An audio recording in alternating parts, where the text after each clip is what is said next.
G'day everyone, welcome to the second Makita update for August. Aren't you lucky? 2 in 1 month. Now this one's not a very long one, but that's because I think next month's one is gonna be massive.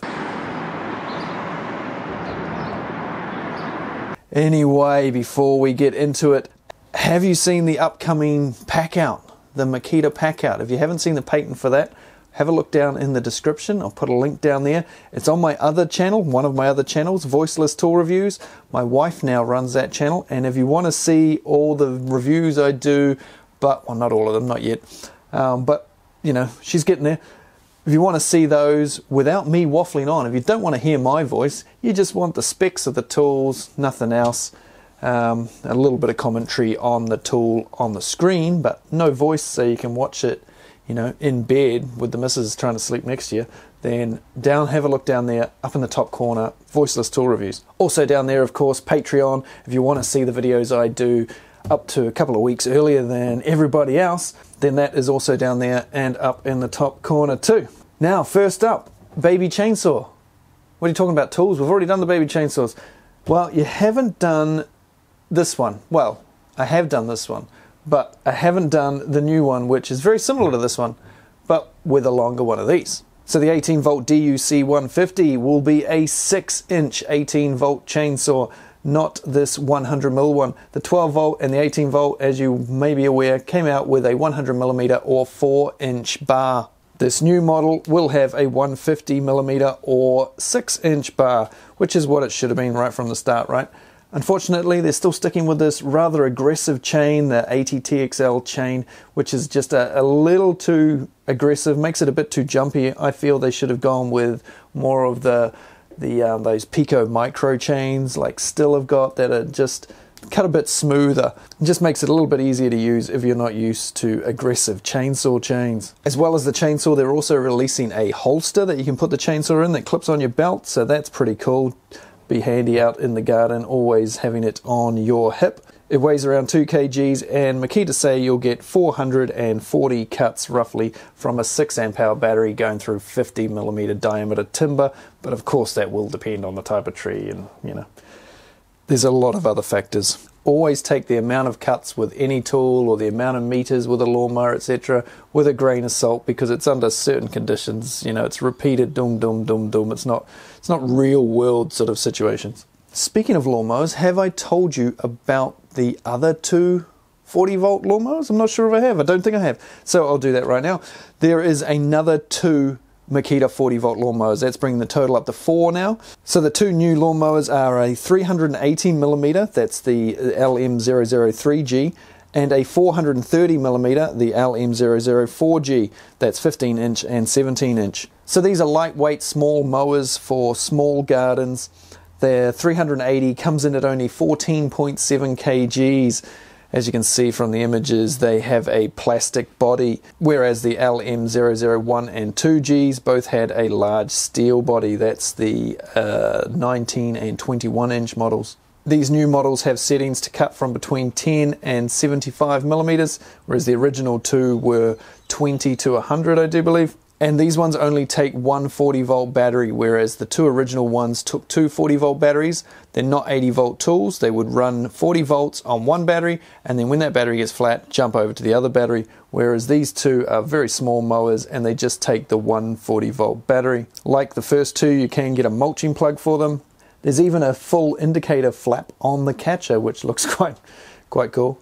And Makita say the 430mm version, the LM004G, can cut up to 830 square meters on an 8 amp hour battery. But as I say, take those numbers with a grain of salt, because every condition's different. You know, they're cutting it under different grass than what you're probably cutting in this country. Most people seem to have Kikuyu lawns, and Kikuyu is pretty thick, tough stuff, and you're not going to get the amount of square meters that Makita claim, or any other manufacturer claims, basically, because yeah, unless you're cutting 1mm off the top and stuff like that, just pathetic little things.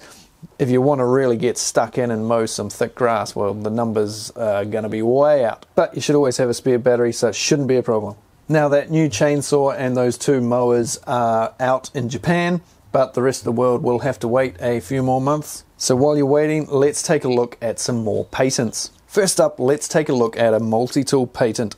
Now there's been a few of these kicking around over the last couple of years, most of them just showing different methods for putting on the blades and things like that, just slight tweaks to designs we already know. So this current one that I'm showing you on the screen now is very similar in technical design on the inside, the motor and all that sort of stuff, the anti-vibration, to the DTM52 shown on the screen here. So this one a lot of people don't like, a bit clunky in this department, but bit big and chunky, you know, just a little bit too big for a multi-tool, and my camera doesn't want to focus on it. There we go. So these newer patents, this is a bit thinner. They've managed to keep all the same vibration thing that they've got going on in here with the oscillation and the vibration dampening and everything. That seems to be the same, but they've managed to take some of the width out of it, and some of that's down to the way that you change the blade. This one, as you know, do it like that, out this pops. Close it back up again once you put your new blade in.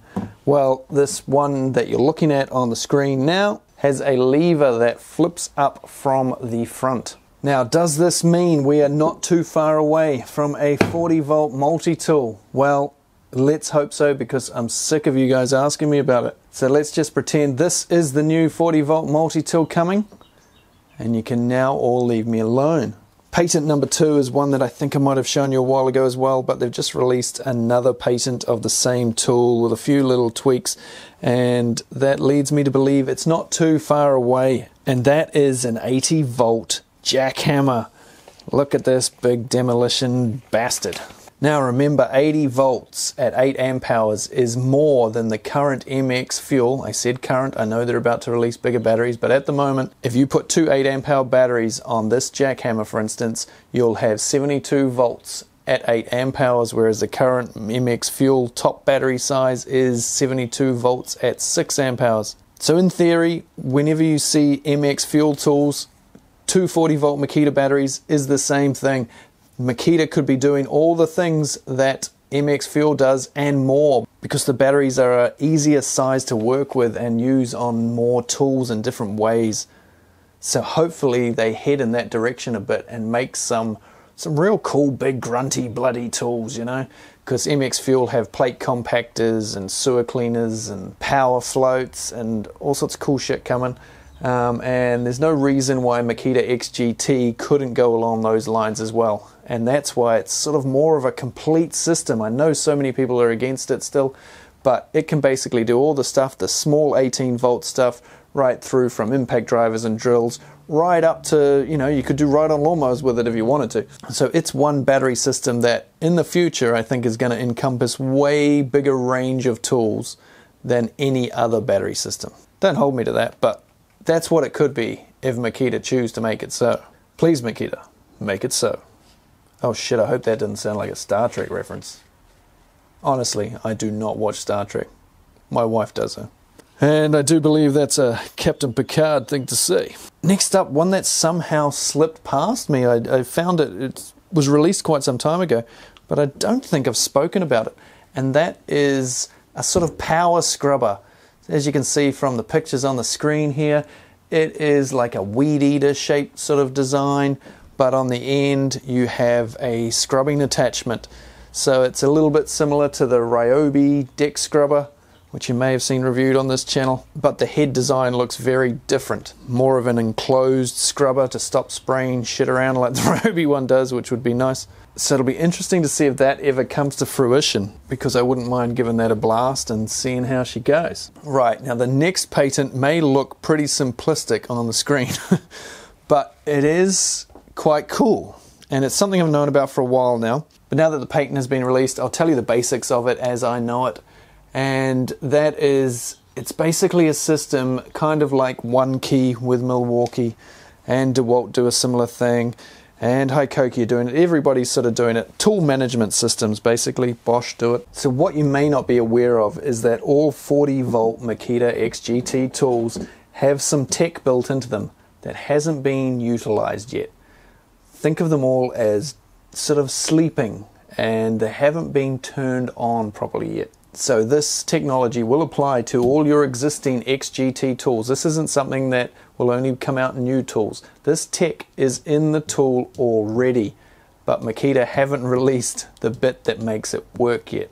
And so what it basically means, your battery and your tools can talk to each other. Now, I don't mean talk to each other like they currently do, in that it tells you when the tool's overheated and so the battery stops providing power to the tool and vice versa, but a little bit more than that. So if you put an adapter between here, now we're not talking about the adapter that you use on this particular impact driver to change the settings, but think of it as that sort of thing, but for every single 40 volt tool. A system where, for one, you could put a battery on it, program it to that tool, so that if somebody steals your tool, it'll never work on any other batteries apart from the batteries you own.